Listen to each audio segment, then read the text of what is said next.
The ball is rolling, guys. We are back in the IVF game. Hello my loves, welcome back to my channel. I hope you're all doing really well. This is my 4th week on the trot uploading to YouTube. Hello, who am I? This is seemingly unknown territory. I haven't done this, I think, since I was pregnant. At least 18 months, but here we are. Not only am I back in the IVF game, I'm back in the YouTube game. For those of you that are new here, hi, I'm Amber. I had 3 rounds of IVF to have my son, who was born in autumn 2022. I documented my entire journey on Instagram, but also here on YouTube. So if you are new here, you can go back to the beginning and watch all of my IVF cycles and all the content in between. So now we are planning for our 4th and final shot at IVF. As I said, my last cycle was successful. I had 2 privately funded cycles of IVF. I then led the Fight for IVF campaign, which resulted in the reinstatement of IVF on the NHS in Cambridgeshire, which is where I live. We were not expecting to qualify at all. We were pretty much ready to leave and go to Greece to have another fresh cycle, but as luck would have it, we did qualify, and therefore my last cycle was NHS funded. I have 4 embryos on ice. However, if you've watched one of my recent vlogs, then you will know that my husband and I have decided that we aren't going to use all 4 embryos. We are just going to have the 1 transfer, and the last time we spoke I told you that we were in the process of finding a new clinic and deciding what to do going forward. So this frozen transfer is being done with the hope of bringing home a sibling for my son. As I said, we are only looking to do 1 more transfer. So to recap on that and kind of discuss my reasoning why, a huge factor of that is cost. So the clinic that we're with now is notoriously one of the more expensive clinics within the UK. And we worked out that to do a frozen transfer with our clinic, if it was successful, so including the pregnancy care, which I think a lot of people do quite often forget to factor in, we would be looking at least around £9,500, which is just astronomical. Even if it was cheaper, as I say, we're moving the embryos to a cheaper clinic. Regardless of that, if it doesn't work first time, if it doesn't work second time or third time, or even potentially the 4th, we decided that for our family, we needed to make a decision as to whether or not to keep pumping money into IVF treatment, or now we have our son, making that decision to effectively try once, and then if it doesn't work, draw a line under it and utilise that money to better my son's life. We went through so much to get our son that I don't ever want him to feel like he's not enough, or that he didn't get the opportunities that we could have given him because we were putting too much into trying to bring home a sibling when we already had him. It was a really hard and really personal decision. It caused an awful lot of arguments. It caused a lot of upset, a lot of compromise, a lot of clear, open, honest communication between my husband and I, but we have decided that 1 transfer is the best option for us. Another factor is that as of January, it will have been 10 years since we started trying to conceive. I therefore want to draw a line under this chapter.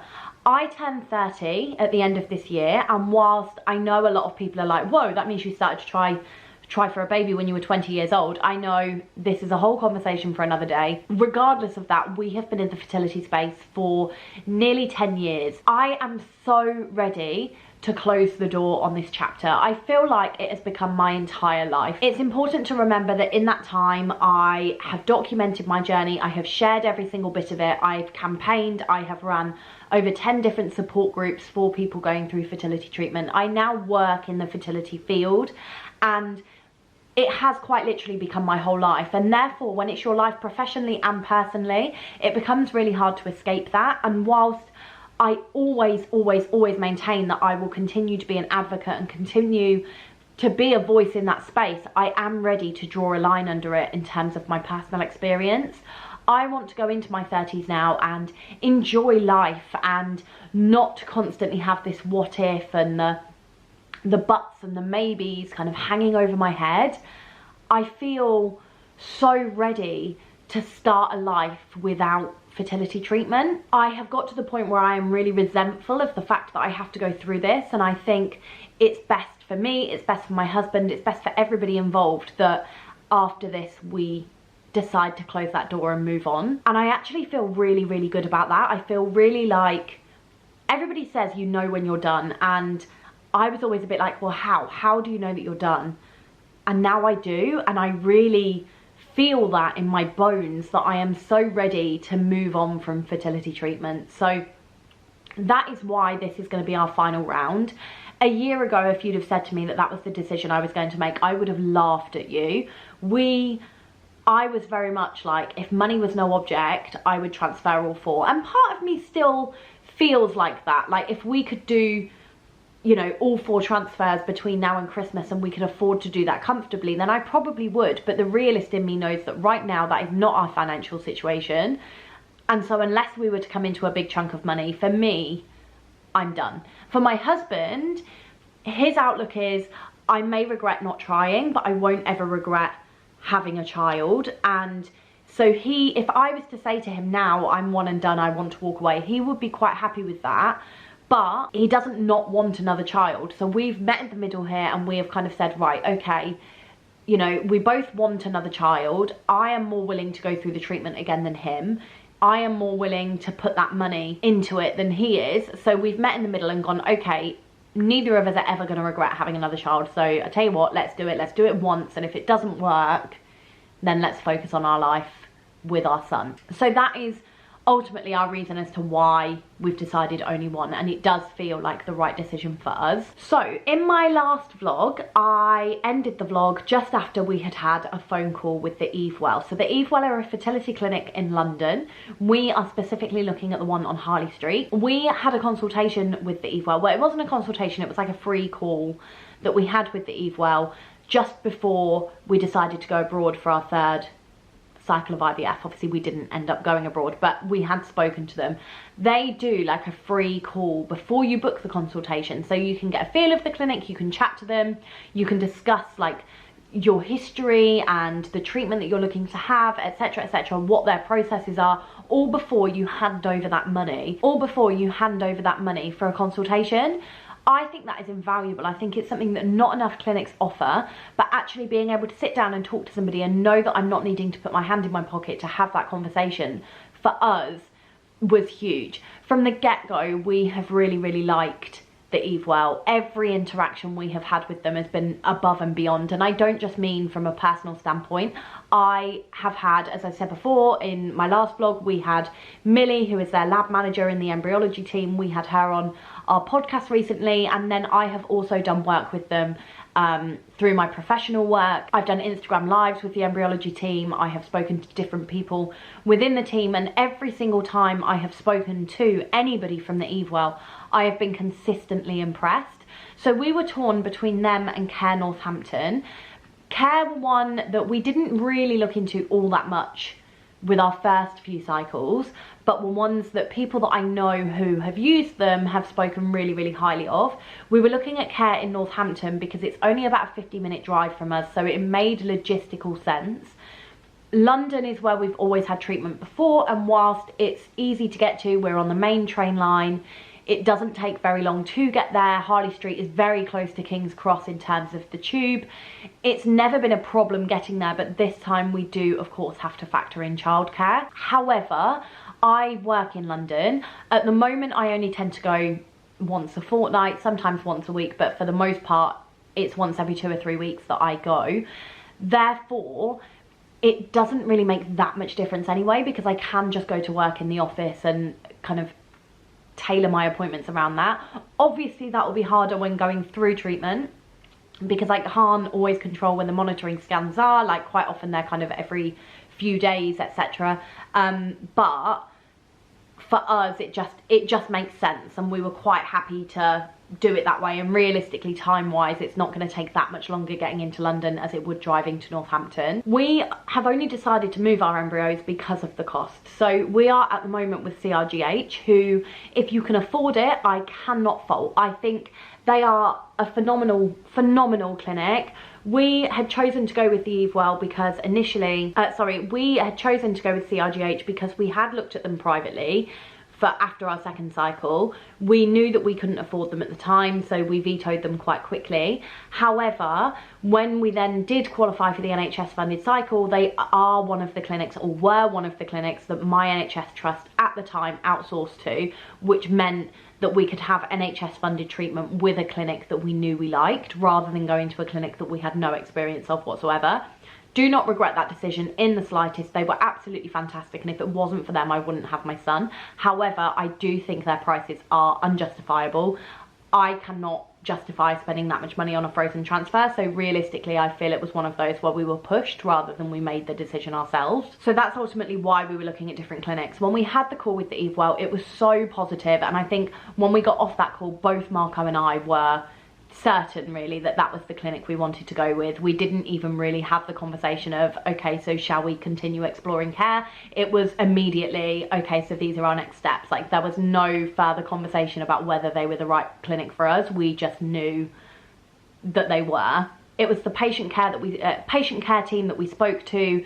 The lady that we spoke to was absolutely fantastic. She answered all of our questions. She was really polite. She was really empathetic, compassionate, really listened to everything that we had to say. And that for me was really, really important, that I got off that call and felt heard and understood. Within half an hour of us getting off that call, she had emailed over all of their prices, everything that we had discussed, what our next steps would and should be, and what they recommend. And so that's where we're at now. So it has been a while since I had all my fertility investigations done. My last successful cycle, or my only successful cycle, was in January 2022.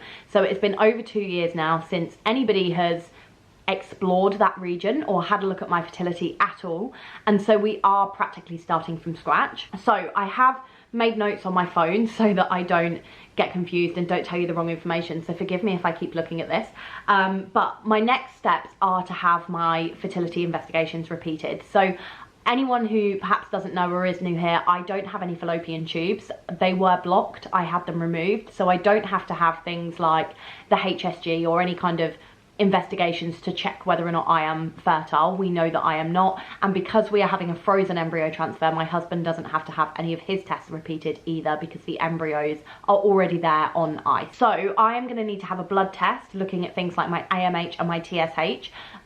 So they will be looking at my thyroid function, they will be looking at my egg reserve, they'll be looking at my hormone levels throughout my cycle, etc. I did query whether or not I needed to have my AMH done on the basis that we already have the embryos, but they did say it is consultant dependent. Some will say, okay, there's no need to have it done, and others will because they like to have a full snapshot of your fertility. So that is where we're at right now, and then we will go in shortly after that. So I have to have this test at least 24 hours before. I then have to go in afterwards to have an initial consultation and an ultrasound to have a look at everything down there, which is absolutely fine. I am quite nervous about this for a few different reasons. So first of all, obviously it's been a couple of years since I had any of these investigations done. I have no idea what my fertility looks like now. It's always, I think, a bit nerve-wracking going in to have these investigations done. On top of that, my cycle has changed since I had Joey. I have PCOS, so my cycles have always been irregular, but actually since I gave birth, my cycles have regulated a little bit. They're not really regular in the sense that they still vary in terms of length, but generally they tend to be between like 28 and 40 days now, which is an awful lot more regular than I was, which I think is only a good thing. However, I have been having some bleeding in between cycles. I have had my smear test. I have also been to the GP about this. I'm waiting on a referral to the gynecology team. I was planning on actually chasing that this week, but I don't think I'm going to. I think I'm just going to leave it and then hope that it comes through soon. But on the basis that we're having these investigations done, the forms that I've had to fill in for the clinic ask that question. So I'm hoping that they will perhaps look at that in a little bit more detail, which I think will be quicker than going through the NHS. So we have booked both of these. So for transparency, the cost of all of these tests and the initial consultation lumped together comes to £579 or thereabouts. But it is around that, so it's around the £580 mark. We've also requested our medical notes from CRGH, so we need these before we have our consultation. CRGH have come back and said that they have a calendar month to do that, so I am gonna, you know, try and kindly speed that process up.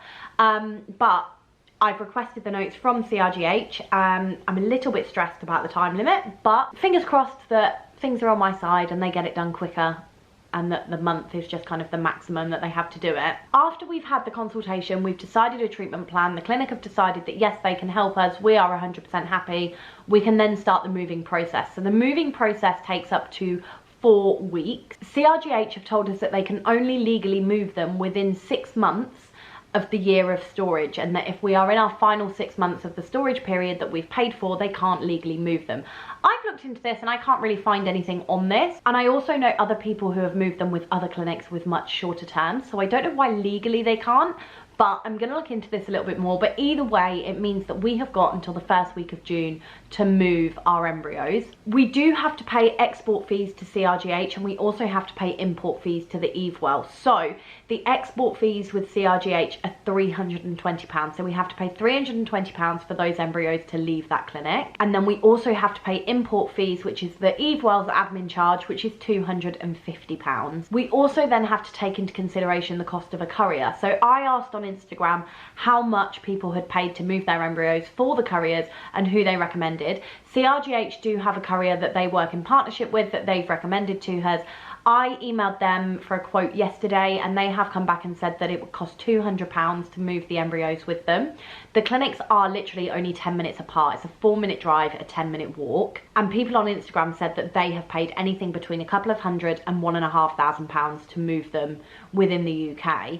But on the basis that the clinics are so close, I think that's why it's coming a little bit cheaper. However, we are contemplating doing it ourselves just to save that cost. I think when it comes to IVF, you know, every penny helps, and although it's only £200, like I say, it would cost us like a tenner in an Uber, that I'm wondering whether or not it's actually worth us doing that. The downside is that we then obviously have to pay for our train fares, which are around £50. So it would cost us, for both of us to go up, plus moving the embryos there, like we'd have to go get the equipment from the Evewell, move over to CRGH, and then get the embryos and move back. We'd be looking at around £120 if we were to do it ourselves.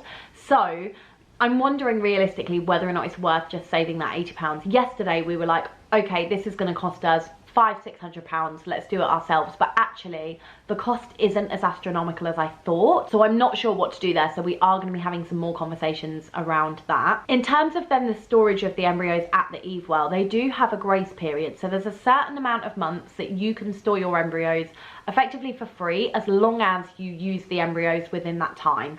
So if we were to move our embryos and then have a transfer within that grace period, we wouldn't have to pay for the storage.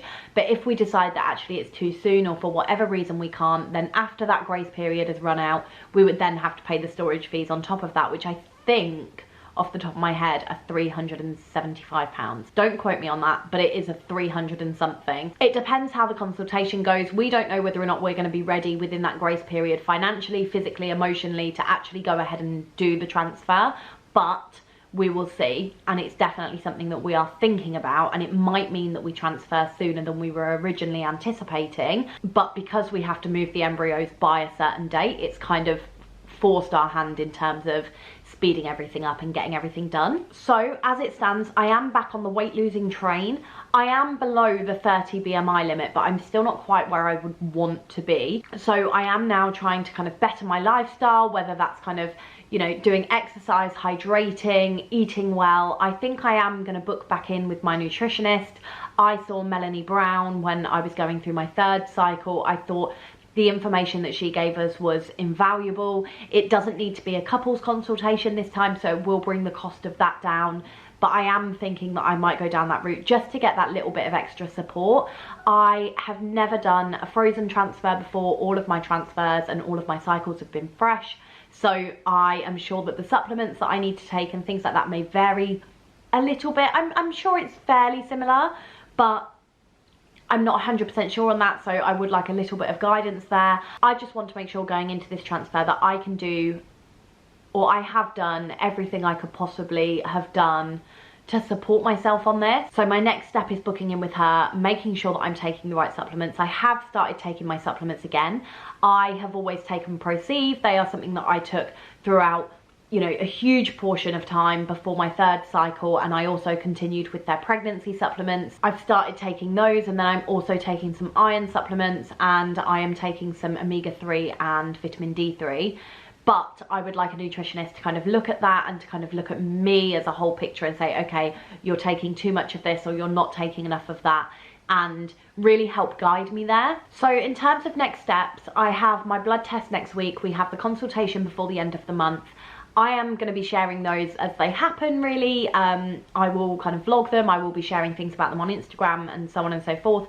However, when it comes to the actual process, I'm probably not going to share in real time. We're not 100% sure who we're even going to be telling when we actually go ahead and have transfer. I am going to document the entire thing again, but I can't promise that I'm going to be sharing it as it happens. I think, especially given that this is our final go, I don't want that extra added pressure. I want to be able to go through this process. I want to feel relaxed. I don't want to feel like I need to be updating things here, there and everywhere. The support is invaluable, don't get me wrong, and I think there are certain elements of me that thinks, okay, well, if I am sharing in real time, then I get support as and when it's happened. But I think whether it works or whether it doesn't work, I want that time to be able to process it. We've done it every which way. The 1st cycle, we didn't tell a soul that we were doing it. The 2nd cycle, I shared in active real time. I shared it on YouTube, I shared it on Instagram. We shared with our families. Everybody knew when my egg collection was, when my transfer was, and so on and so forth.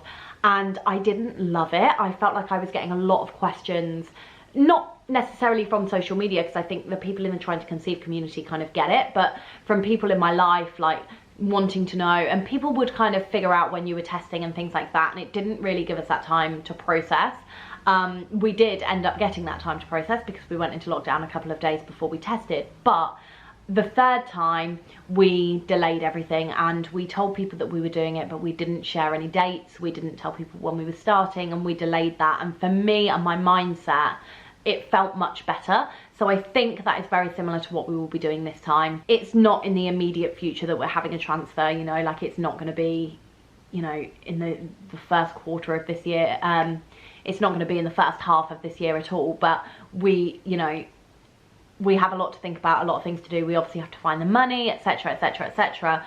But because of our embryo situation and how quickly we need to move those, that's why everything suddenly feels really rushed. But that doesn't mean that the transfer is going to be immediately after, and in fact it probably won't be. So I will share everything, of course. I've always been very open and honest. I've overshared and all the rest of it, and I intend to continue doing that now, but I just won't be doing it exactly as it happens. You know, the Sunday vlog won't be the appointments that happened on the Wednesday and Thursday and so on and so forth. It will probably be a few weeks behind. So just to set expectations there, that is our plan going forward. I think for the first time ever, I actually feel genuinely quite excited to do it again.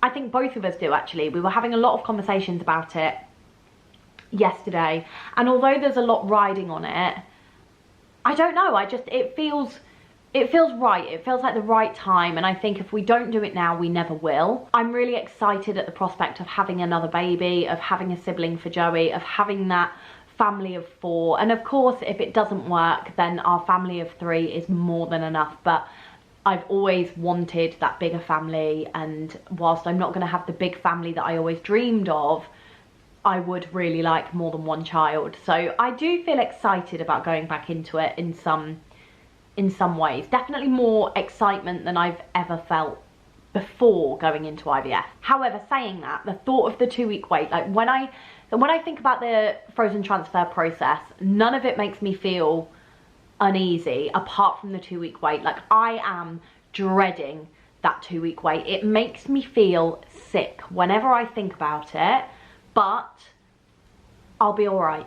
I will be all right. I've managed more than my fair share of 2-week waits in the past. I feel like I know how to manage it, and I'm gonna really kind of utilize all those tools, all the tools that I've built up over the years, all the tools that I've built up through therapy. I will continue with my therapy so that helps, and yeah, just try and really keep myself busy and do what I tell you lot to do all the time, which is just to keep your mind occupied, do things that you enjoy, and try and make memories in those 2 weeks rather than worrying. So it's about time I take my own advice, and here we're going to see whether or not I can actually do it. I also know that at the end of the day, no matter what happens, I will be okay, and I think it'll be different this time if it doesn't work because I've got Joey.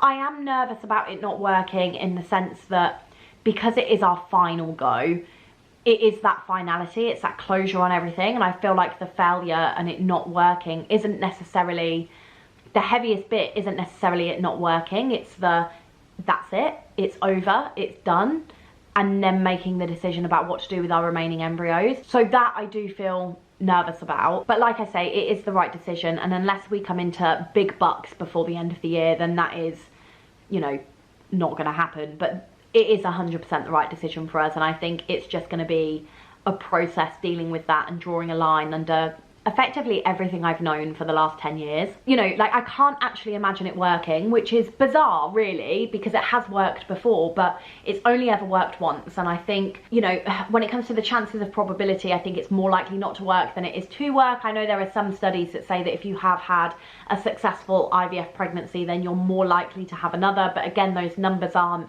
you know, you're not 90% more likely, it's like 50% or something like that. I can't remember, I did read a study on it a couple of days ago, but I don't know. I don't know if it's a self-preservation thing, I don't know if it's a defense thing, I don't know if I'm trying to protect myself by saying that I don't think it will work, but that's the feeling that I've got. I am, of course, so hopeful. If I wasn't hopeful and I didn't think that it could work, I wouldn't be doing it again, but it's just, you know, it's huge. It's a really, really big thing, and like I say, the finality of everything is what is really weighing on me at the moment. If it does work, I will be over the moon. Like, I really, of course, hope with everything I have that it does work, but it might not, and I feel like I have to prepare for that outcome before we go into it. So yeah, that's where we're at anyway. I think I might film like a bit of a Q&A in a few weeks where I can answer any questions that you might have about our treatment, about the decisions that we've made, why we've made certain decisions, etc.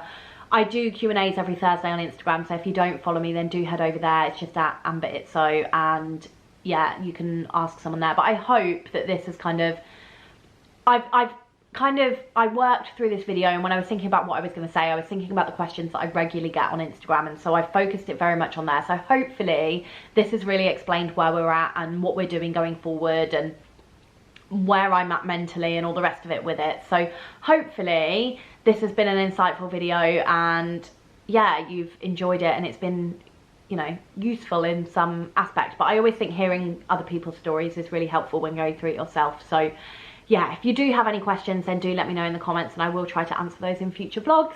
But yeah, I hope you've enjoyed this video. Don't forget to like this video, don't forget to subscribe to my channel, and I will see you next Sunday for another video. Have a good week.